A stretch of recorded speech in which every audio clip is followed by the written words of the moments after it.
The mission of Ezra and his team is to check the situation of the people of Jerusalem in Judah. EJ chapter 9, dito'y tayo. Okay, open your Bible. EJ Ezra chapter 9. Agbasa tayo. Basa kada kayo iti Pinoy version. So, adda tayo. Nakasangpot dan?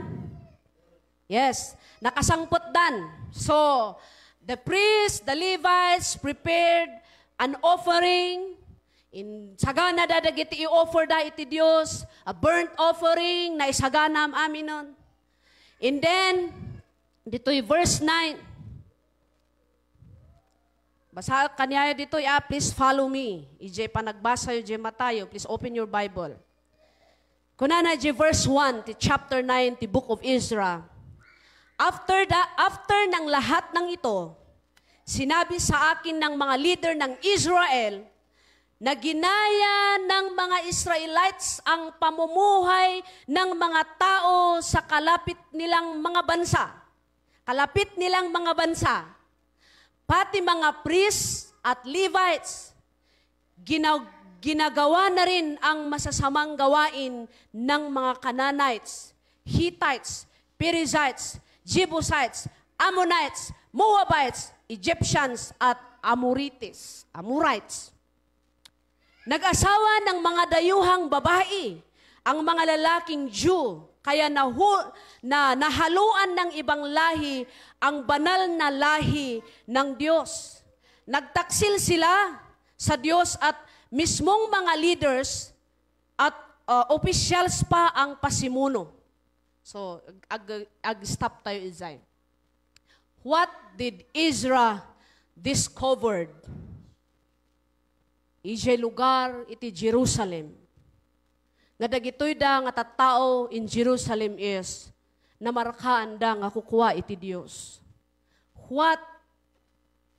Ano ang nakita ni Ezra na sitwasyon ng mga tao ng Diyos sa Jerusalem? Before we continue, let us bow down our heads in prayer. Father God in heaven, you are holy and you are worthy. You are worthy to be praised.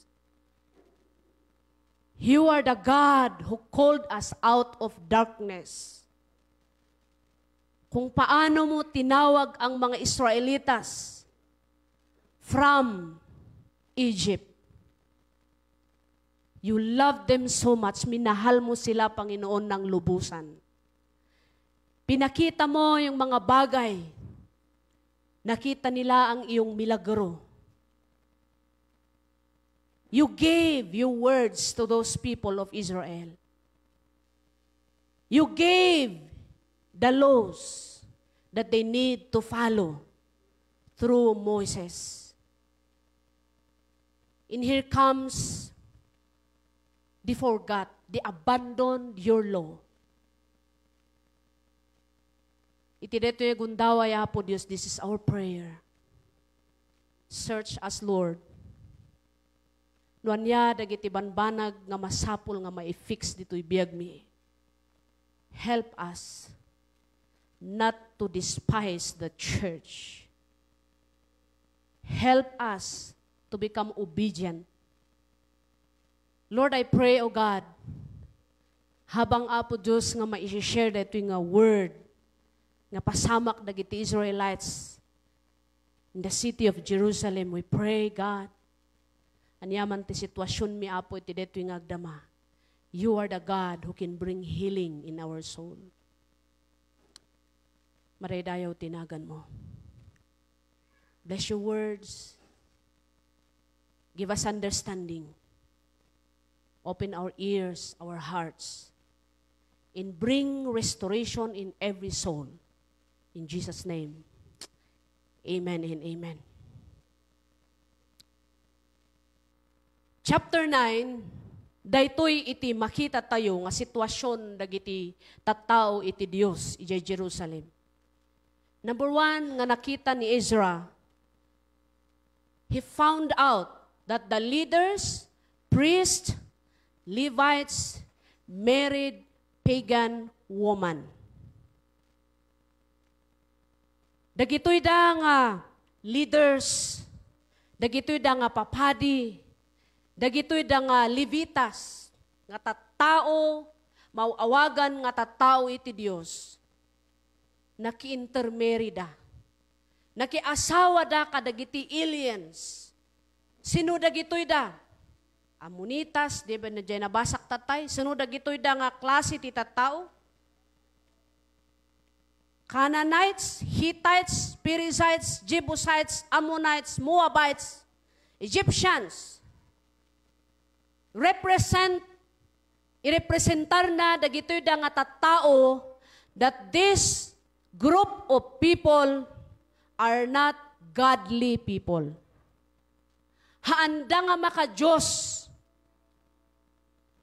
Dagitoy da nga tattao mauawagan da nga pagano. Kat bawal koy. This is the law of God.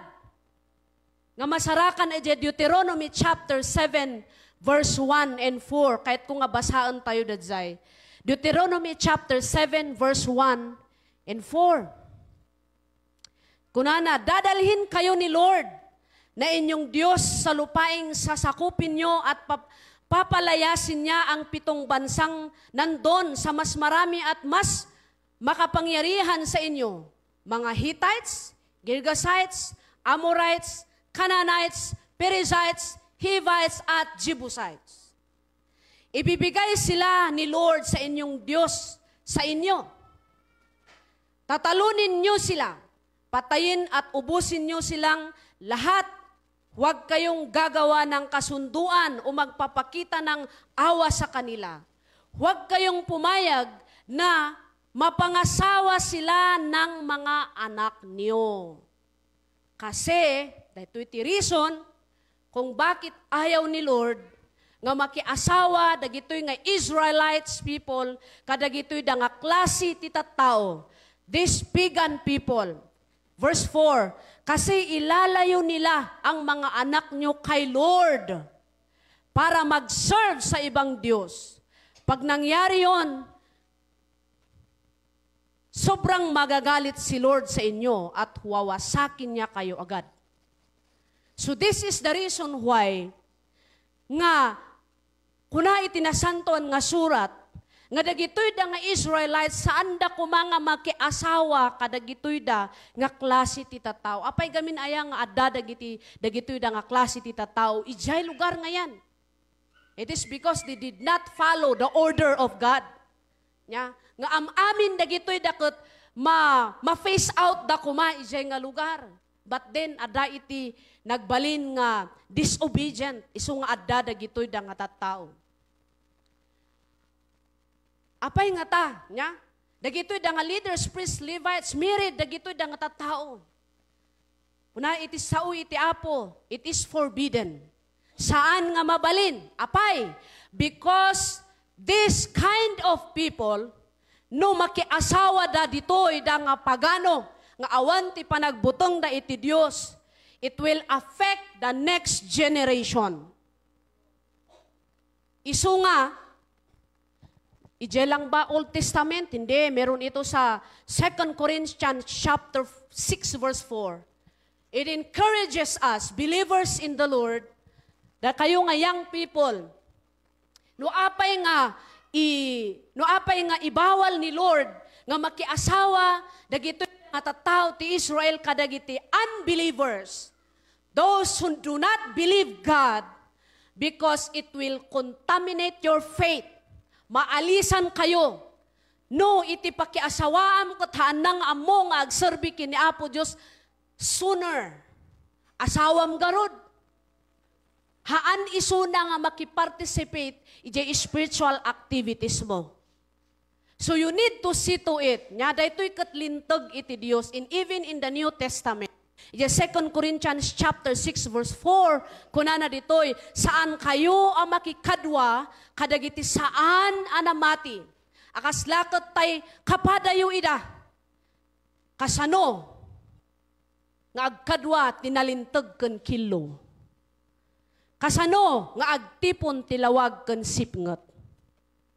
So main encourage, kakabsat, nga even as parents, we need to participate ijay lintag ni Apo Diyos. Mayat da di discipleship tayo tatay, despising the church. How believers despise the church. Nga saan nga madmadlaw. This is when a believer, no itimay sa nga namati, kat you neglect sin, ayun na. May sada dyan nga, you are not participating ijay lintag ti Diyos, no inig-neglect tayo. No kitkitaan tayo, amo tayo nga basol kot saan tayo nga agsao. Amo tayo nga basol kot itolerate tayo, wino ipalubos tayo. That means to say, you are despising the church. Amom tilintag ti Diyos Iso nga masapol kakabsat. Nya, let us go deeper. Iji panang amo tayo itilintag ti Apo. So dito, example dito, iji panakiasawa, iti saan nga namati. Nya, apay, kunanakat, a person who married a pagan was inclined to adopt that person's pagan belief in practices. Intuntuno ada iti family activity. So, han nga namati da jay babae, ay jay lalaki. Day babae, believer. Tapos kut no ada iti anyaman nga family activity kut no i-practice da jay pagan practice da. Sika nga asawa kunadan to kanyam. Uray no believer ka kunana awan submission mo nga asawa. Narigat da jay. So, ma-encourage da tayo nga believers in the Lord, ma-encourage kang young people, kitaon nyo, tipakirelasyonan nyo. Yeah. Kat, awan mo't gamin ti ag-arom ije church, kunada. Wala naman kasing nanliligaw sa simbahan. Walang gwapo. Is that a valid reason? Oh! Ikaw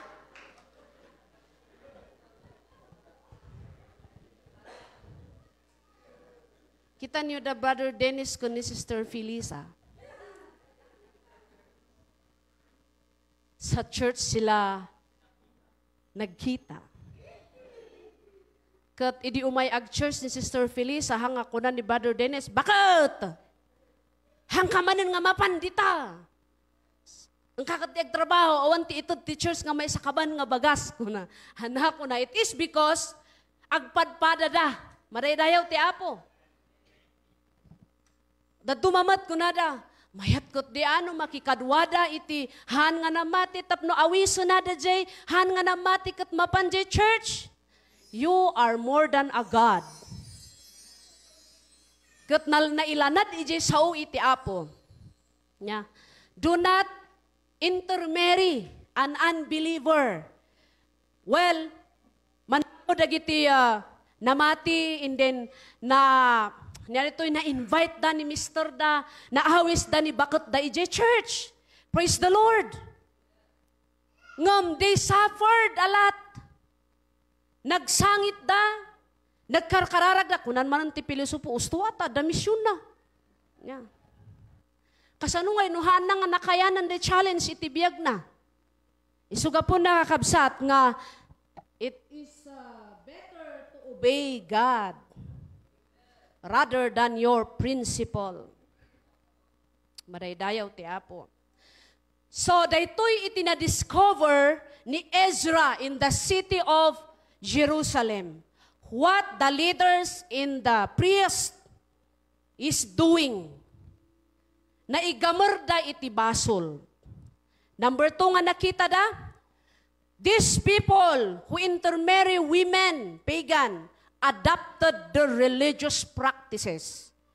Dagitoy da nga nakiasawa ka, dagitoy da nga pagan nga babae, makiparparticipate da ijay pagan practices, religious practices. Yeah? No nag-atang da, makiat-atang damot.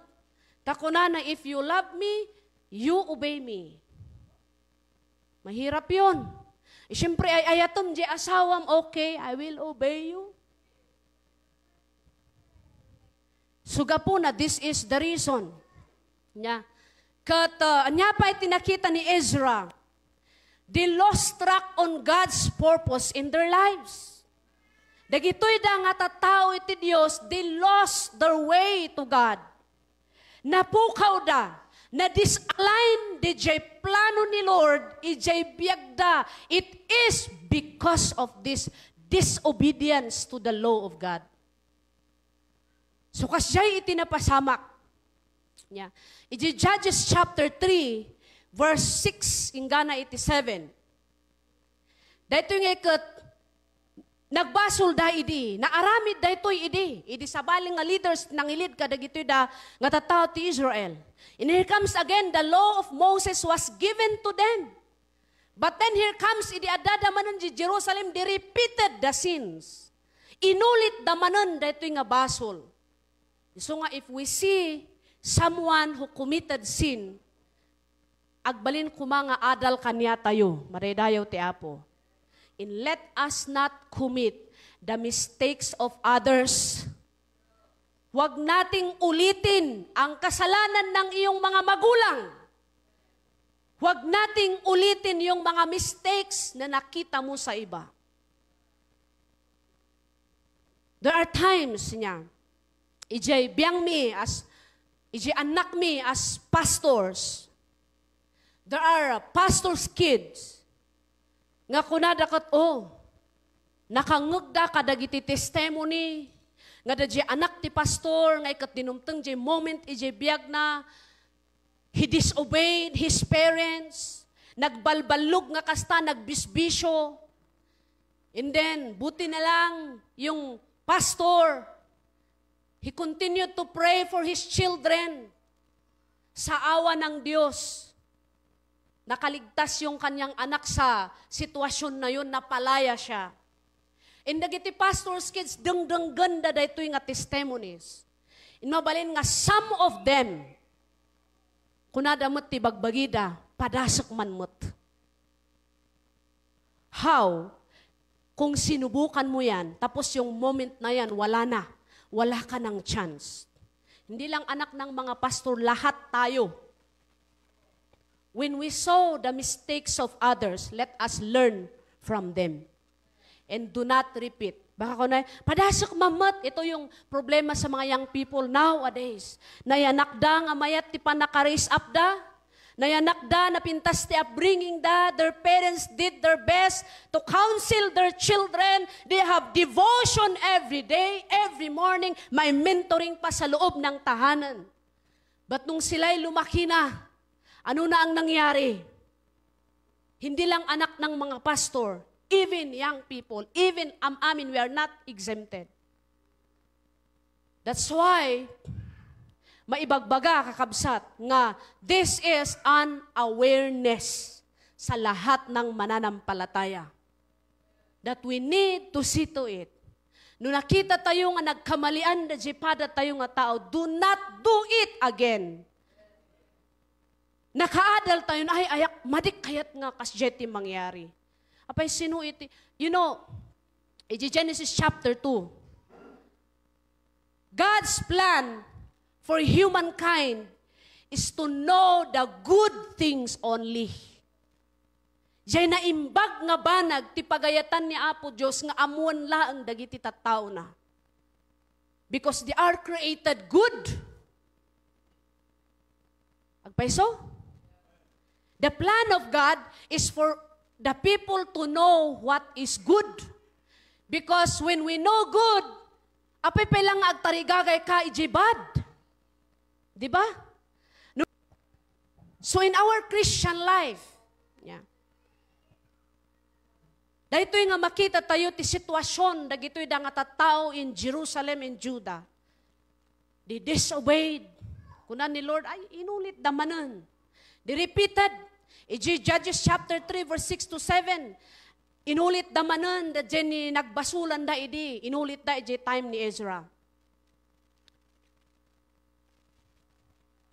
So the holy race has become polluted. Narugitan, dajay panakipagpagna, dagiti Israelites people, it is because of their, di panaki-compromise da, kadagiti worldly things. Hindi na maganda ang kanilang pakikipaglakad sa Panginoon. It is because of the sin, the practice of lawlessness, the practice of the sin, inaramid dan the so nadadaol, narugitan, nasira yung plano ni Lord sa buhay ng mga Israelites people. The plan of God for these people is for them to reach their destiny that full of blessing. The plano ni Lord na that they will just walk with God until na ma-reach nila yung destinasyon na hinanda ni Lord sa kanila. In that place is a place of blessing, an overflowing milk and honey. But here comes what they did. Imatang ti Apo, they sinned before God, gapu ditoy. They lost their track on God's purpose, ije biyagda, napukaw da. Nagbalinda nga worse. So the Word of God teaches us to stick ije plano ni Apo Diyos. Ang resulta, ang nangyari sa buhay ng mga priests, leaders, Levites, ditoy is their holy race has become polluted by their mixed marriages. Yeah. Inaramid da. Dagitoy da nga leaders, dagitoy da nga officials. So, here comes the priest, Ezra. Nga iso nga managtulnog iti sao iti Dios. He is an obedient man. He knows what is best. And he is the one who obeyed God. Tapno napan ijay Jerusalem, and he allowed God to use him to realign the people of God in God's plan. Dahito iti inaramid ni Ezra, nagministro kadagiti tattao iti Jerusalem. Realignment to God's purpose. Marirayaw ti Apo. Ijay chapter 9, idi nga, in my dagiti leaders, sumagmamano nga leaders, in my daka ni Ezra, kuna na after ng lahat ng ito, sinabi sa akin ng mga leader ng Israel, na ginaya ng mga Israelites ang pamumuhay ng mga tao sa kalapit nilang mga bansa. Tinulad da aramidon, dagitoy da nga saan nga namati. That is why, iji Romans chapter 12 encourages us believers in the Lord not to become a compromiser. Haan tayo nga makiannamong iti any pattern in this world. Maraydayaw ti Apo. Ang daming mga patterns, nagad-adu iti pattern na dito nga lubong, kat saan nga amin nga makitkita tayo, tultuladon tayo. Follow what is spiritual benefits. No anya iti makita nga ag-benefit di spiritual life mo, okay, sige, follow. Ngam no kitam nga masayang lang ti kwartak dita. Itod kukot di ti mission. Maraydayaw ti Apo. Agnumarpay iti future mo. So, when Ezra heard this report from some of the leaders, tahan mo't nga amin nga leader, amin nga leaders ti Israelites kat they committed sin, adamot dagiti nabatbati. Nag-report da ka ni priest Ezra nga kastoy iti mangyari. verse 3, basahan tayo. Basahan nyo yung English version, paki-flash yo. Pagkarinig nun, sinira ko ang damit ko sa sobrang lungkot. Nya? Idi nga nangag ni Ezra da nga report, nga pasamak dagitoy da nga Israelites people, pinisang na da bado na.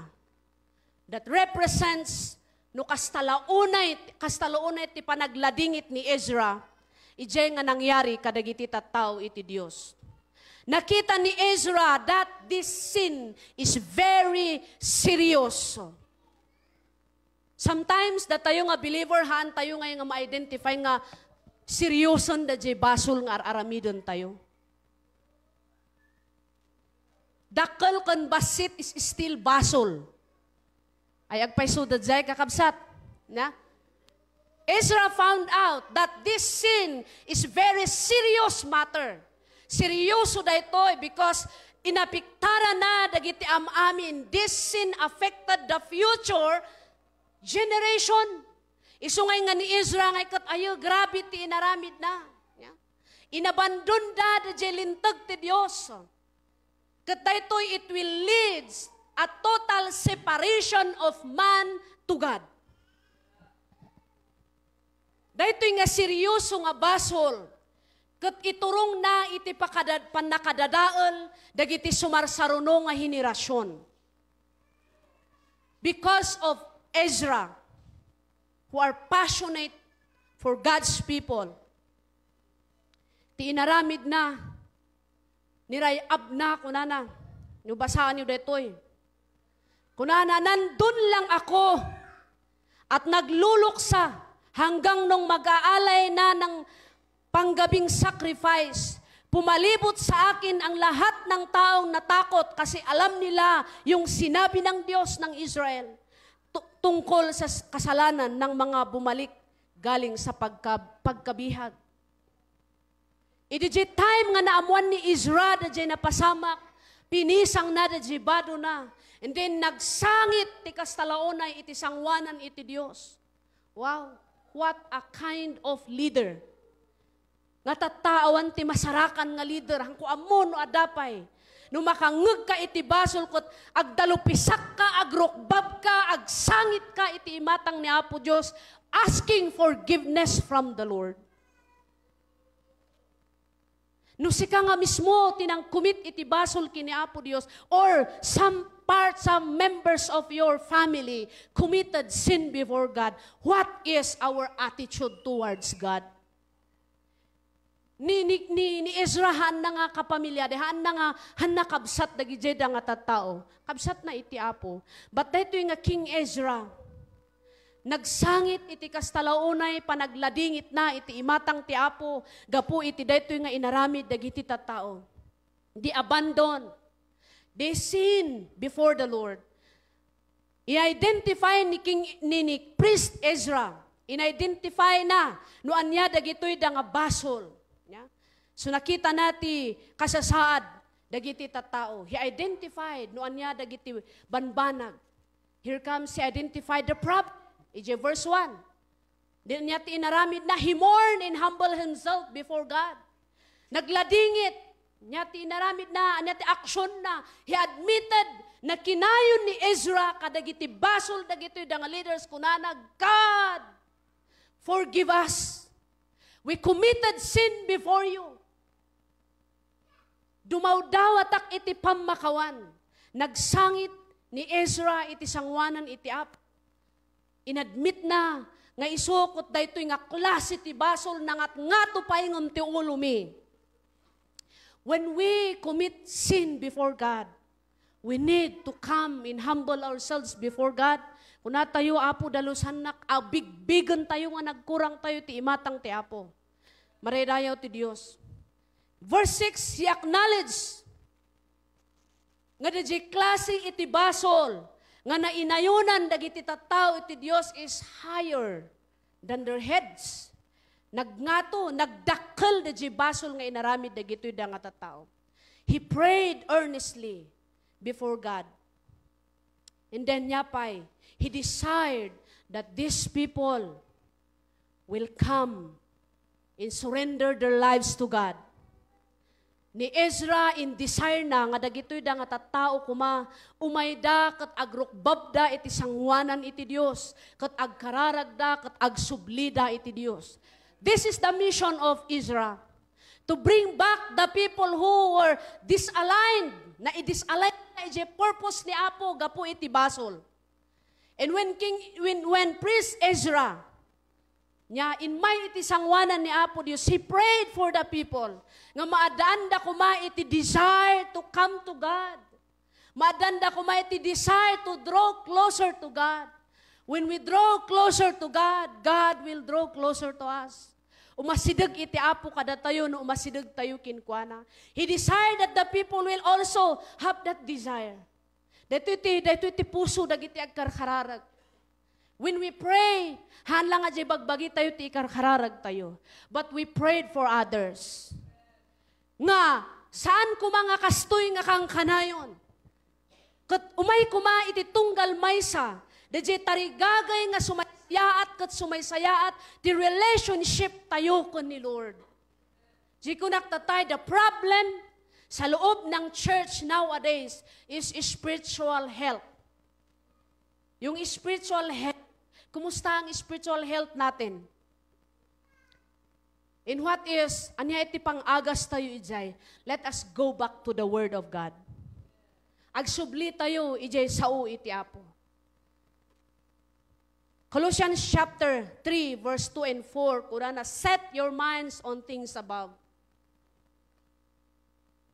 Anyan, nga we are so blessed, because the God whom we are serving is the God who gives justice, mercy, and grace. The God whom we are serving is the God of justice, mercy, and grace. Tikaasi na, maipay kadagiti agtarigagay nga agserbikin kuana. Ijay chapter 10, makita tayo ijay, the response of the people when Ezra come before God and prayed to God, nagkararag kini Apo Diyos, nagsangit iti sangwanan ni Apo Diyos. Dagiti tattao, nakita dadi inaramid ni Ezra, kat kunada, ayo, mabutang kami. They feared God because they acknowledged that they committed sin before the Lord. In Mayda ka ni Ezra, inalibungbungan da, nakipart da. Iji chapter 10, dagiti tattao, they responded the word. Nagresponde da, ijay lintag, ijay sasawi ti Apo. Isuga po na nga, dagito da nga tattao ti Israel. In Mayda ka ni Apo Diyos, nagpakawan da ka ni Apo Diyos. Day inas-asawa da nga pagano, insina da. That is a sacrifice. Ng pang-asyo, awan ti mang isinsina ti asawa na no bilang man. Dadito'y itihan pa'y nga naisalakan ti asawa na. Do your best. Kunam ka ni Lord, God, help me to build up a strong relationship that I will minister to my spouse. Kasyay, maridayaw ti Apo. Tamangan no, agard kayo kot apaan. No. Anyangay, nalpason. Ti aramidam is to do your best to win him for the Lord. You need to work. Itrabahom. Laglagipam. Nga masapol nga sika kani asawa magserbi kayo iti Dios tapno saan kayo nga madusa inton dumteng detang aldaw. People turn away from their sin. Iti chapter 10. Tinalikudan da iti basol kat in masidagda kini Apo Dios kas talaon na iti panagpakpakawan da din mawat da iti tulong iti Dios. Realignment is needed nowadays. Kitaan tayo iti spiritual life tayo. Kitaan tayo naka-align akba talaga kini Apo Dios. Nakakunikta akba talaga us-usto nga linya iti panagserbi iti Dios. We need to see to it. Kanayon tayo nga dengdenggan dagiti mensahe. Nga kadagitoy da nga panawan masapol nga ipapatim ti agserbi kini Apo. This is not the time nga agay-ayam tayo nga agserbi kini Apo. This is not the time nga let us play whatever nga klase ti ay ayam ni takat makiayam tayo spiritually. But the will of God for us is mai-align tayo kuma. That is the reason why the Lord Jesus Christ came. Tapno iso iti mangiurnos iti biyag tayo. John 14:6. I-recite tayo man amin. John 14:6. Anya ko na? The truth in the life. No one comes to the Father except through me. Jesus has the power to align us correctly Jesus has the power to fix our lives in Jesus. Isuga po na nga itidet mo yung gundaway. Kahit kuman nga, kitaan tayo, tibibiyag tayo. Hantayo nga ko na nga, ay okay lang da ito'y. Kunak manon, dagiti naladaw nga hanga naka-attend yung discipleship tatay. Pastor Persian shared to us, teach to us about despising the church. Despising the church is haan lang nga day uyawom, haan narabaw da jay. Ngamno da jay, ammom nga usto kat saan mo nga aramidan. Tultulungam nangag ko dito tatay. Tultulungam ti panagkapoy iti iglesia. When the moment nga haan mo nga suportaran, iti trabaho nga maipay iti apo, you are helping the church nga madadaol. So kunak tatay, your presence in every spiritual activity matters. Ti presensya iti tunggal may sa kadatayo. We are the church of God. Kukuha na tayo ni Apo Diyos. Amen. Bagamta kaabay mo. You are for God. God is for you. We are created na parswa tayo nga agserbi iti Dios. Napaada tayo kaputa para daytoy biyag tayo amamin tayo para ken ni Apo Dios daytoy biyag tayo. We are for God. We are created by God to serve Him only. Tumakder tayo kakabsat. Ituloy ko dayto into no next Sunday. Kitaan tayo what happened.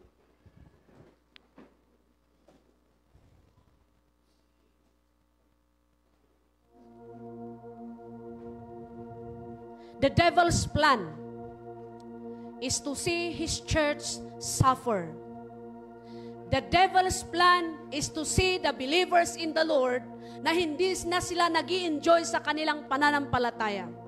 The devil's plan is to take us away. Ije presensya ni Apo Dios.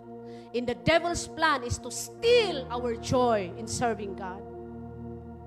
But you, as a people of God, all of us, let us say to God, fix me, mold me, make me.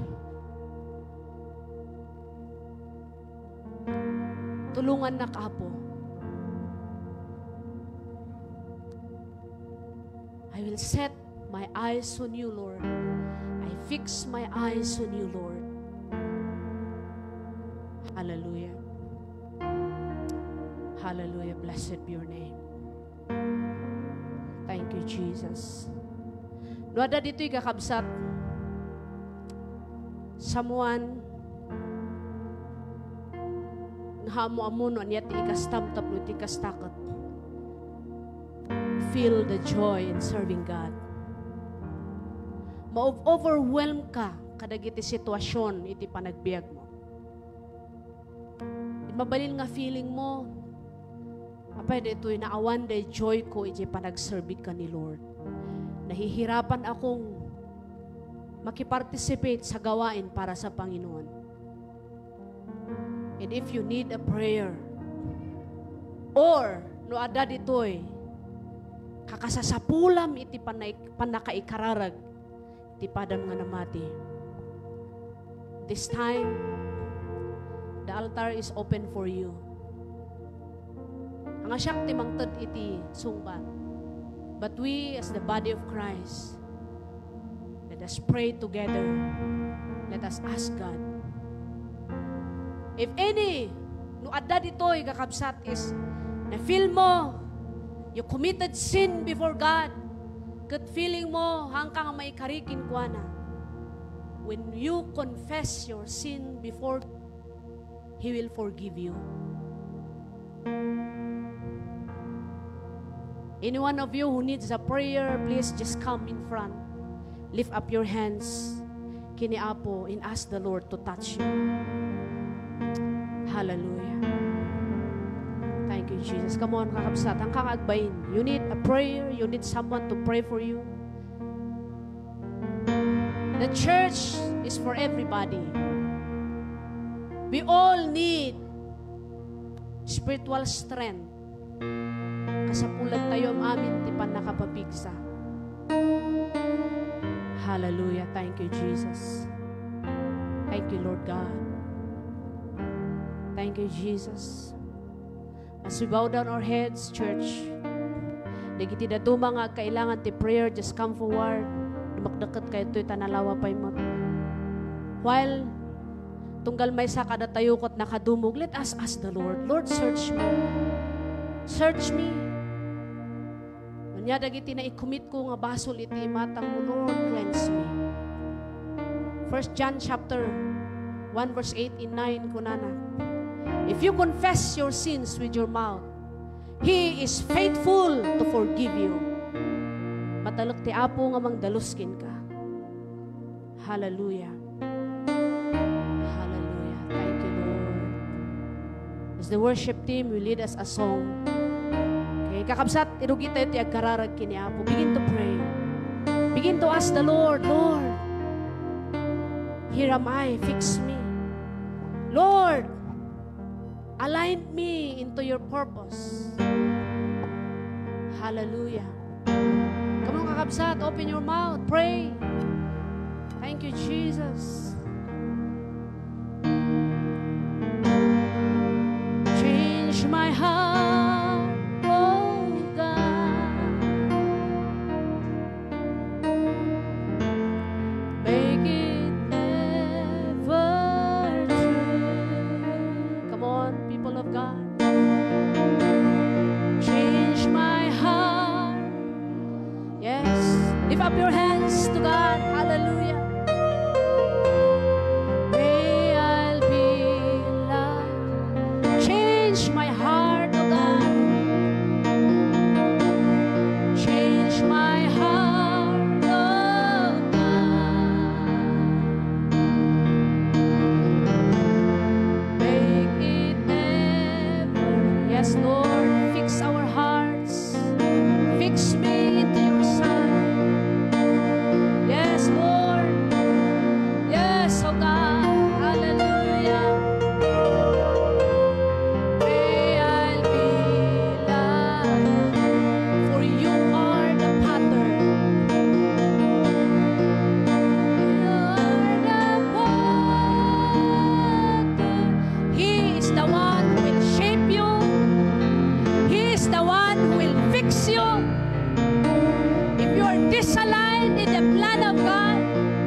Shape us into your will. Shape us into your plan, oh God.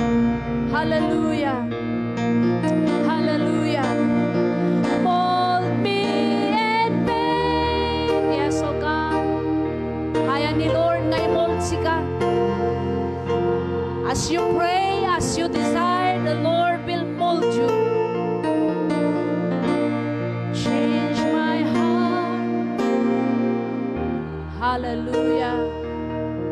That song is a prayer before God. Thank you, Jesus. Thank you, Jesus. Come on, church, pray. Hallelujah, in the name of Jesus. Oh God, oh God.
stop praying. Agkararag tayo kakabsat. Lagi pun tayo nagiti anak tayo. Lagi pun tayo ti kapamilya tayo. Hallelujah.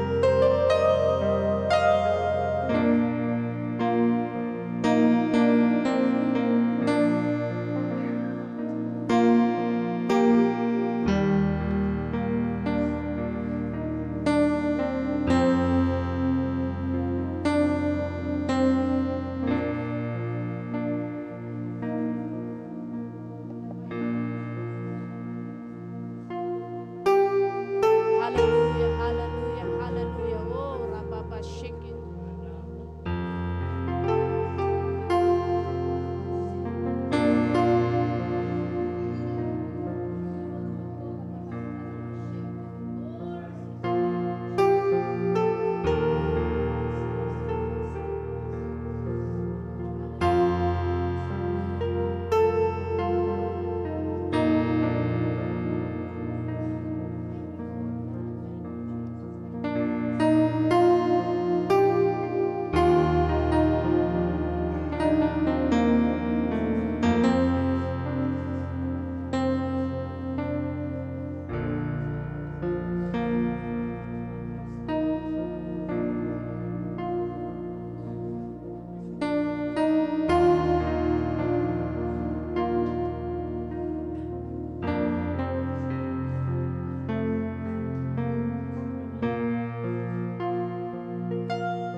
Amamin tayo man kakabsat. Let us pray for one another. Please, hallelujah. Natakaabay mo, kasapulan natin kararag mo. Hallelujah. Thank you, God. Thank you, God. Hallelujah. Come on, church. Let us tiaramidan tayo. Let us come before God. Umay tayo, kunan tayo kini Lord. Apo, kitaan na kami. Kitaan ti pamilya. I-check na kami, Apo Diyos. Noan niya, dagiti rumbang nga mayornos, ijibiyag mi nga sangka pamilyan. Here we are, willing to be fixed by you. Hallelujah. And you are the potter. Come on, pray for one another. I am the clay. Mold me and make me. This is what I pray. Change my heart, oh God. May I'll be like you. Oh God, hallelujah. Come on. Don't stop praying. Lagi pam, dagiti banbanag nga masapol nga yasidot tayo kiniapon yun. Hallelujah. Oh Jesus, we pray, oh God. This church of yours, Lord, masapol mi, ititulong mo, Diyos.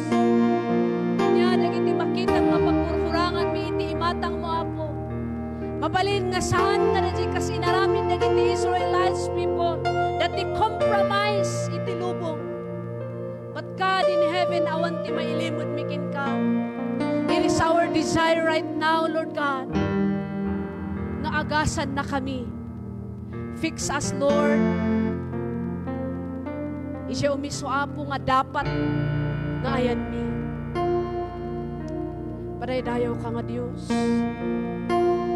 Hallelujah. This is your plan. You want your people, Lord God, to obey you radically. You want your people, Lord, to serve you wholeheartedly. Madistract kami man kadagiti anyaman nga adda dito'y lubong. But help us to fix our eyes on you, Lord God. Hallelujah.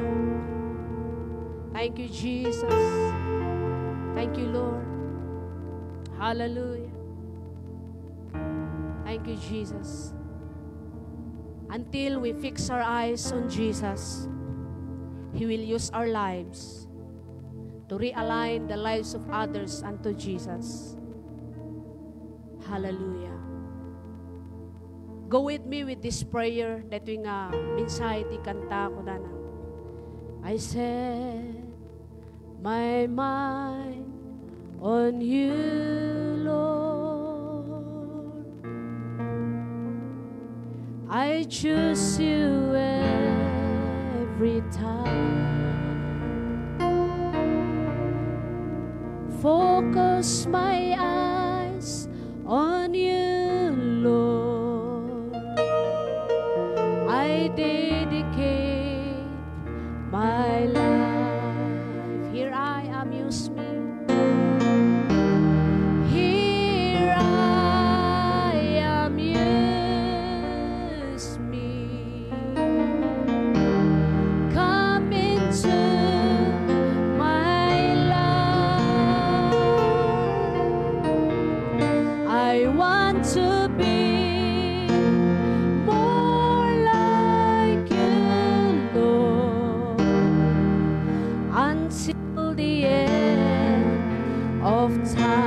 Mabalin ba? This is our prayer as a church. As we sing it one more time, lift up our hands to God. I set my mind on you, Lord. I choose you every time. I choose you every time. Focus my eyes on you, Lord. Focus my eyes on you. I dedicate my life. I dedicate my life. Here I am, use me. Here I am, use me.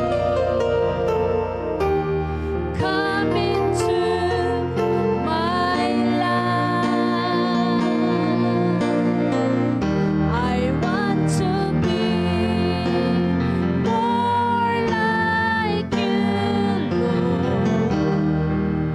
until the end of time.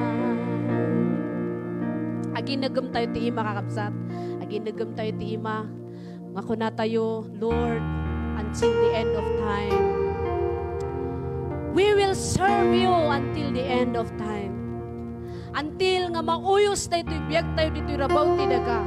Awan, ni uray may sa kada tayo nga mangibat iti panagserbi na kiniapo Diyos. But all of us, let us join our faith together to say to God, here I am, use me. Come into my life. I want to be more like you, Lord, until the end of time. Hallelujah. Lord, this is our prayer. We as your church, babon ititulong mo ha po Diyos, will help one another na walang maiiwan sa aming lahat. No one will be left behind. But we, as your people, will serve you until the end of time. In spite kadagit yan yaman nga nga kaya nga aramidon, we acknowledge your help, O God. Suga po na apo, kibinon na kami as a church to walk with you, O God. Kibinon na kami as a church, O God, to work for your glory. Kibinon na kami as a church to fulfill the Great Commission and to align others' lives unto you. Madaydayaw ka po Diyos. Bendisyonan ti tunggal ama, tunggal ina, tunggal young people who are here. And those who joined us online, bless them also. We do not know what will happen tomorrow, what will happen next week, next month, next year. But what we know is from now on, we already dedicated our lives to you. We will serve you. We will serve you We will serve you. We will serve you, God. Babunti tulong mo, Apo. We thank you and let your name be glorified in our family, in our personal lives, in this church, in this city, in this nation, oh God. In the mighty name of Jesus we pray. Amen and amen.